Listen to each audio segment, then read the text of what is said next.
Countries don't go to war to conquer. They go to war to control. Control comes through pawns. The world confronts. Pawns fall. Proxies are the new fronts. Knights and bishops are nurtured as proxies, armed, funded, and guided. Nations defend their home turf. Kings and queens must be protected. This is the reality of a multipolar world. Welcome to the geopolitical chessboard. Iran's move.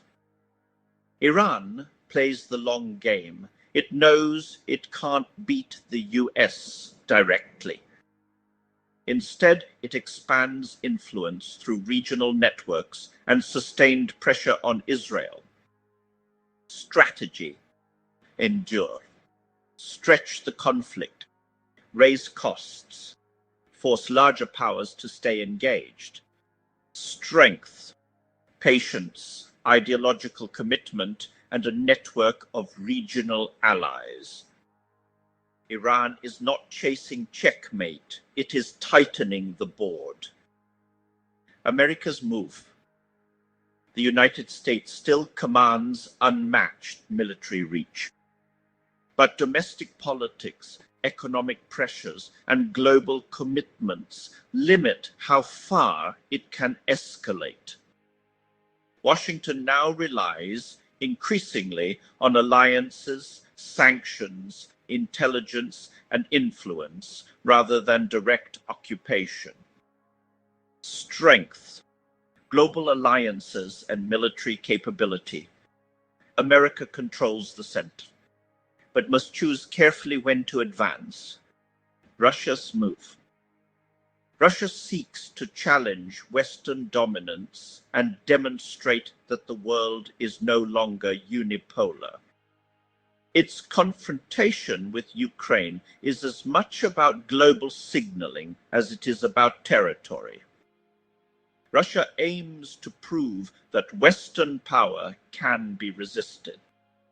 Strength, strategic resilience, and military depth. Russia has advanced deep into the board, but neither side controls the board. China's move. China rarely rushes into confrontation. Instead, it expands influence through trade, technology, infrastructure, and economic partnerships across continents. China prefers shaping the board quietly rather than fighting openly. Strength, economic scale, and long-term planning.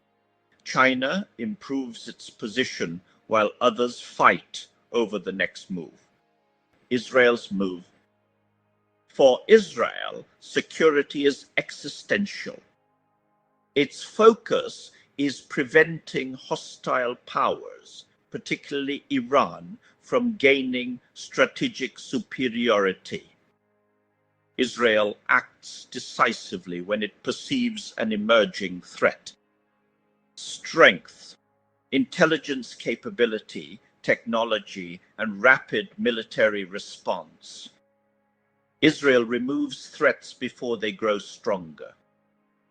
India's move. India plays a careful balancing strategy. It maintains relations with Russia, strengthens strategic ties with Israel, and cooperates closely with the United States. At the same time, energy security and nearly 10 million Indians living in the Middle East shape its policy decisions. Strength, strategic autonomy, and rising economic power. India strengthens its pieces while preparing patiently for the endgame. Conclusion. No checkmate for a while. Israel has exhausted itself. Will America make moves for it? America controls the center but cannot afford to lose its bishops and knights. Iran plays a longer game, leverages Russia and China to stay in the game, happy playing a proxy. and so the board remains crowded. The game continues. Welcome to the geopolitical chessboard,